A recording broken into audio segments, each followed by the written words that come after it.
Selamat datang di channel MathNoob. Saya adalah pecinta matematika yang newbie, tapi saya senang membagikan apa yang sudah saya pelajarin. Ini adalah hasil pembelajaran saya di Matematika Minat tentang fungsi eksponensial. Ini adalah bagian terakhir yang saya pelajarin, yaitu tentang pertidaksamaan eksponensial. Bentuknya kurang lebih seperti ini. Jika A pangkat X lebih kecil dari A pangkat Y, maka X lebih kecil dari Y. Ini berlaku juga untuk yang tanda lebih besar ya. Jadi, kenapa kita sebut pertidaksamaan? Karena emang pakai tanda yang bukan sama dengan, lebih besar, lebih kecil, lebih besar sama dengan, lebih kecil sama dengan. Nah, yang bentuk pertama ini jika A-nya lebih besar dari 1. Bagaimana jika A-nya antara 0 dan 1? Jika A pangkat X lebih kecil dari A pangkat Y, untuk A-nya yang antara 0 dan 1 ya, 0, setengah, sepertiga, 0,9, itu tandanya jadi dibalik. X lebih besar dari Y. Bagaimana jika A-nya lebih kecil dari 0? Untuk A yang lebih kecil dari 0 tidak kita bahas di sini, karena ini kita pembahasannya hanya A yang bernilai positif. Oke. Contohnya, yang paling sederhana, 3 pangkat X lebih besar dari 3 pangkat 4, maka himpunan penyelesaian adalah X lebih besar dari 4. Tergantung nanti X-nya bilangan real, bilangan bulat, bilangan cacah, atau apa. Bisa pakai bilangan real ya. Jadi 4,1, 4,9 itu juga sudah termasuk himpunan penyelesaian. Sekarang untuk yang A-nya antara 0 dan 1.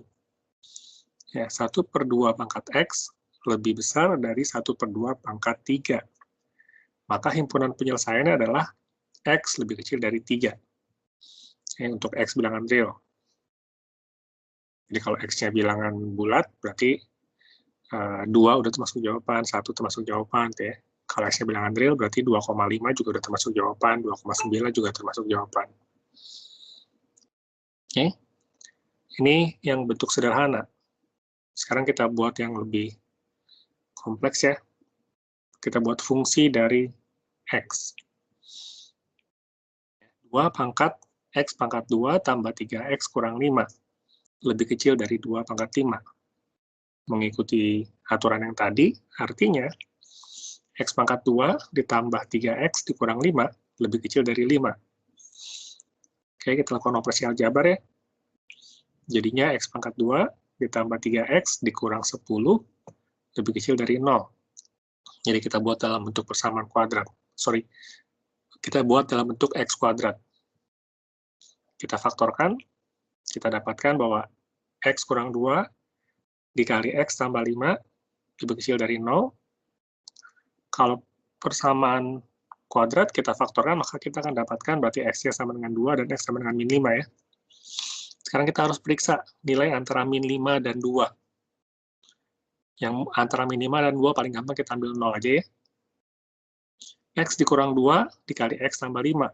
Jika X-nya 0, itu artinya adalah min 2 dikali 5, min 10. Nilainya minus ya, min 10 itu lebih kecil dari 0.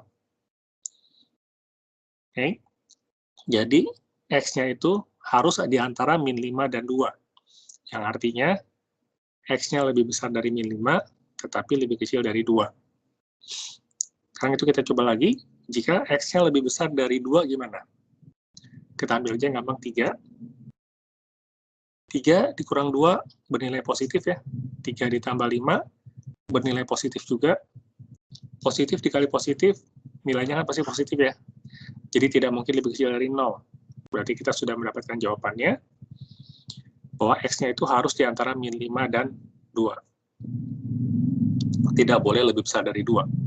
Bagaimana jika lebih kecil dari min 5? Kita pilih aja min 6. Min 6 dikurang 2, negatif ya hasilnya ya. Min 6 ditambah 5, juga negatif.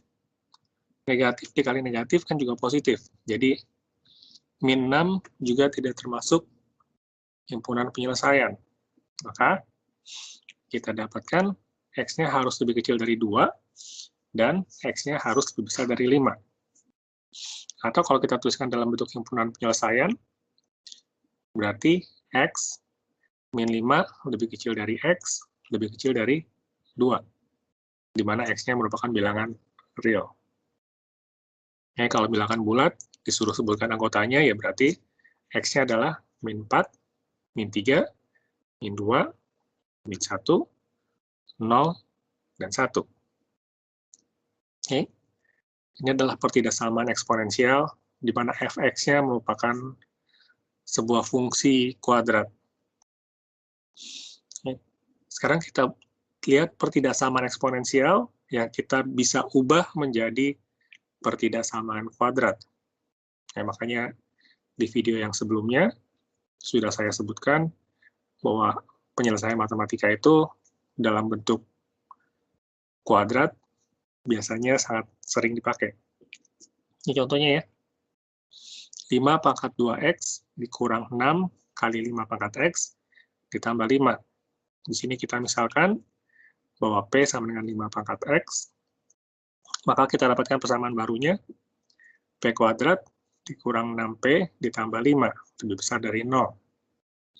Jika kita faktorkan, maka kita dapatkan P kurang 1 dikali P dikurang 5.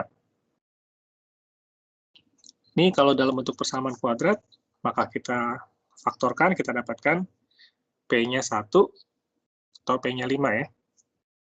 Sama kayak tadi, kita cek antara 1 dan 5. Kita ambil nilai 4 aja misalnya. 4 dikurang 1, nilainya positif ya, 3. 4 dikurang 5, nilainya negatif. Positif dikali negatif, itu kan tidak lebih besar dari 0 ya, karena positif kali negatif kan hasilnya negatif. Berarti antara 1 dan 5 itu bukan merupakan himpunan penyelesaian. Bagaimana jika lebih kecil dari 1? 0 aja yang gampang. 0 dikurang 1, negatif ya. 0 dikurang 5 juga negatif.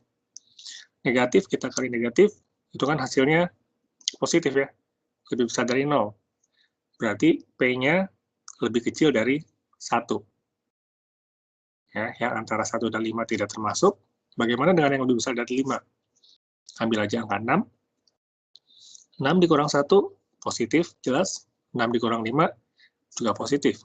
Positif dikali positif, hasilnya positif. Berarti, P lebih besar dari 5 juga merupakan himpunan penyelesaian. Maka kita tuliskan P lebih kecil dari 1, atau P lebih besar dari 5. Yang antara 1 dan 5 tidak termasuk. Jadi, kita lanjutkan ya, karena ini masih belum selesai. Ini masih berupa P, ingat? Masih berupa P. Persamaan kita kan dalam berupa X. Jadi kita ubah lagi. 5 pangkat X lebih kecil dari 1. 1 itu kan hanya 5 pangkat 0 ya. Berarti X-nya lebih kecil dari 0. Kemudian yang satunya lagi juga, 5 pangkat X lebih besar dari 5. Kan 5 pangkat 1 ya, yang artinya X lebih besar dari 1. Maka ini adalah himpunan penyelesaian kita. X lebih kecil dari 0, atau X lebih besar dari 1. Di mana X-nya adalah elemen real. Ini berarti sudah menyelesaikan penjelasan atau sharing materi dari saya tentang fungsi eksponensial dari awal sampai akhir. Jika ada pertanyaan, silakan komen di bawah, ajukan pertanyaan kalian di situ, atau follow Instagram saya di matnoob7802, ajukan pertanyaan di sana lewat DM, atau dengan tag Instagram saya. Saya akan jawab, bisa di YouTube, bisa di Instagram. Jangan lupa subscribe, like, dan share. Selamat belajar.